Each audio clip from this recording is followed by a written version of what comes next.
Hello everyone, once again welcome back to the channel. दिनैनि गोदान video नोंथां बयखौबो गोसो गोथारै बरायदों लोगोसे आसा खालामो इसोरनि अननायाव नोंथां बयबो मोजां दं। स' मानाव गेदेर युथ डिपिपनि दैदेनगिरि मानगोनां कास्टम बसुमतारी आदाया दिनै नोंथांमोननि सिगाङाव रायजोनि सिगाङाव मा फोरमायदों बेखौ मोजाङै जिदासिन नायलांनानै कमेन्ट हरबानो जाबाय। इउपिपिएलनाव दा मोनसेल' एजेन्डा दं रायजोखौ थगायनाय 125 एमेन्डमेन्टखौ लानानै बिथांमोना खोथा बुंबाय थायो नाथाय आं रायजो राजानि सिगाङाव क्लियारलि बुंनो लुबैयो 125 एमेन्डमेन्टआ नर्थ इस्टआव 10टा 6 शेड्युल दङ जेरै त्रिपुरायाव मोनसे मिज'रामाव मोनथाम मेघालयआव मोनथाम आसामाव मोनथाम बे 10टा 6 शेड्युलखौ लानानै 125 एमेन्डमेन्ट बिल बेयो पार्लियामेन्टआव 2019आवनो फैदों जे समाव हाग्रामा महिलारी सारा बिटिसिनि चिफमोन आरो बाव 125 एमेन्डमेन्टआव डाइरेक्ट फाइनेन्सआ जायोब्ला बाव मोजां बाखि 9टा 6 शेड्युलनि थाखाय बिटिसिखौ मडेल खालामनानैसो बे 125 एमेन्डमेन्ट दिनै प्रमद बर' बिथाङा जिहेतु बिथांमोनहा रायजो राजाखौ 5 बोसोराव सिबियासै रायजो राजाया इउपिपिएलखौ रिजेक्ट खालामबाय नाथाय गावनि पार्टिखौ हमथानांगौनि सार्थआव सासेनिफ्राय सासे गुगाबोगासिनो दङ बिनि थाखायनो बिथांमोनहा 125 एमेन्डमेन्टखौ लानानै इसु खालामगासिनो दङ आङो गिबियाव रायजो राजा बिथांमोनखौ साबायखर बावो बे 5 बोसोरजोंनो बिपिएफनो पावाराव होनायनि थाखाय आरो बे 5 बोसोरखौ रायजो राजाखौ अननाय रायजो राजाखौ सिबिनायाव जों समायखौ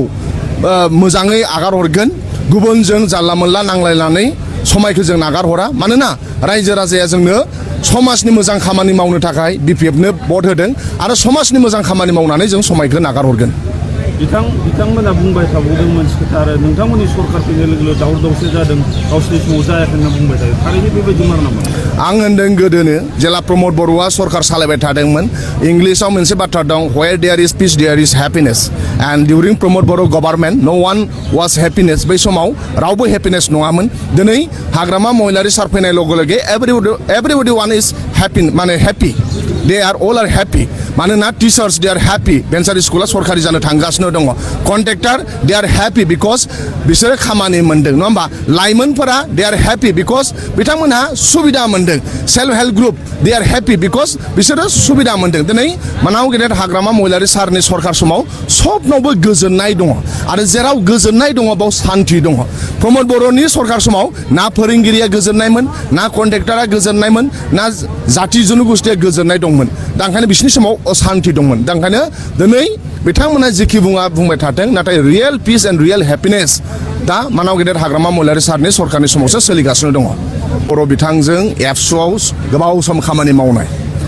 एबसुनि प्रेसिडेन्ट बे 12 बोसोर जादों गावनि लोगोफोरखौ प्रेसिडेन्ट जाबानो सुबिदाखौनो होआसै 12 बोसोर बे एबसुनि प्रेसिडेन्ट जानानै हमथाना लाखिदों बिथाङा जे पावार हांगार बै समावनो आं बुजिदों आथिखालाव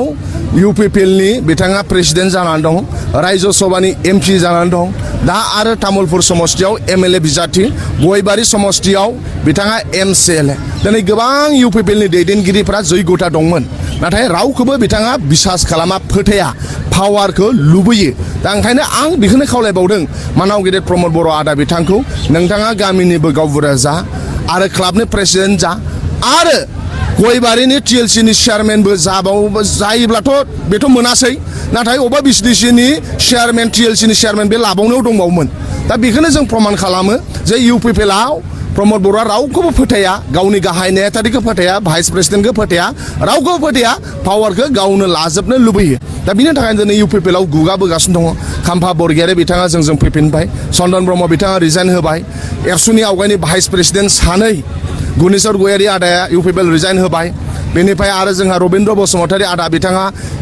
मा होनो रिजाइन होबाय बै समनि गोबां एबसुनि दैदेनगिरिफ्रा जोंनि दोलोआव फैफिनबाय आरो हाग्रामा महिलारी सारा साफ्रोमखौ लानानै खामानि मावनायनि थाखाय सुबिदाबो होदों आरो जाय बिथांमोना इउपिपिएल नागारनो सानदों बेयावनो दा बाम्पार अफार सोलिगासिनो दङ जोंनि दोलोआव फै जों नोंथांमोनखौ बोजबनानै खामानि मावगोन उइदाउट कन्डिसन फै बेखौ जों खावलायनो थाबाय आरो एमएलए इलेक्सननि उनाव इउपिपिएल थानाय नङा मानोना बिटिसि इलेक्सनाव रायजो राजाया जोंखौ बोजबदों इउपिपिएलखौ बोजबाखै आरो दिनै जोङो एनडिए होननासो गेलेनो नागिरदों थांनाय बाराव बिजेपिआ प्राय 5 लाखनि आसपास भट मोनदों एसे बारा मोनदों जोङो 7.5 लाख भट मोनदों इउपिपिएलआ 6 लाखल' मोनदों बिटिसि इलेक्सनाव दा बिजेपिजों जों लोगो नाङोब्ला प्राय जोङो 70% भटखौ जों मोनदों दा ओंखायनो खुनु पट्टे इउपिपिएलनि केन्डिडेटफोरा एमएलए देरहाया मानोना बिजेपिनि भटआ प्राय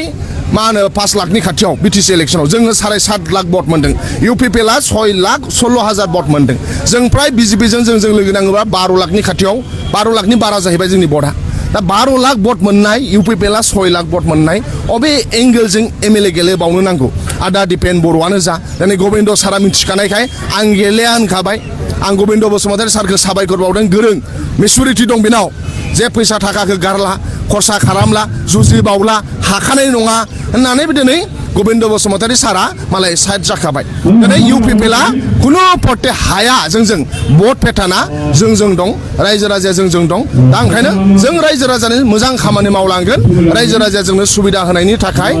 आरो एमएलए इलेक्सनावबो जेरैबादि बिटिसि इलेक्सनाव रायजो राजाया लोब लोब ओंखारनानै परिबर्तननि नामाव भट होदोंमोन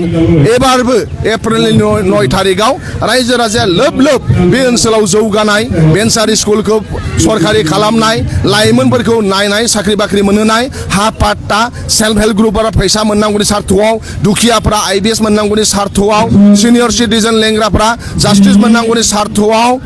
आरो जोंहा बिभिन्न लामा दालां स्कुल कलेज जानांगौनि सार्थआव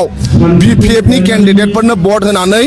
बिटिसिआव एनडिए हिसाबै 15था बिसाथिखौबो देरहाहोगोन हाग्रामा महिलारि सारखौ गोहोगोरा खालामगोन बिटिसिखौ गोहोगोरा खालामगोन बेखौ मिजिंथिनाय थाबाय बिटिसिनि रायजो राजानाव नुनो मोनबाय बुजिनो मोनबाय भिडिअखौ आङो फोजोबनो सानबाय नोंथांमोननि कमेन्टखौ आङो नेनानै थागोन थेंक इउ भेरि माच फर वाचिं लाभ इउ अल नै कमेन्ट्सखौ हरथारनांगोन रायजोफोर